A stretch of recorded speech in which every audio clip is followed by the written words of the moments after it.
শীতের মধ্যে মা যখন বাজার থেকে কলা আনে।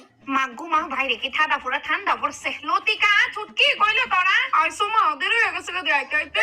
আমি লিখে চকলেট আনতে নি গো। এত বড় দাম নেই মেয়ের আবার কি চকলেট লো তোর মতো বস থাকতে মা বাড়িতে ফিরে দেখ তো রান্না বান্না করে রাখছি। ওই দেখ 1 লিটার সুন্দর ছায়া কলা আনছি। মাইগে কলা মাইগে কোনে কি তা আছে আগে খাইছস না? শীতকালে কলা কে দেখা ফালতু জিনিস আমি করলাম।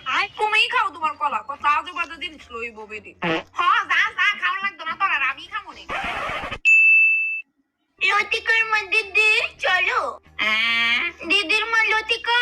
আরে সেঙ্গা তুমি বাপরে অনেকদিন পরে আইলা। এ ফুলাটা আবার কেডা? আমার দূর সম্পর্কের বোনের ছেলে এটা। ও আইবে না বউ এনো।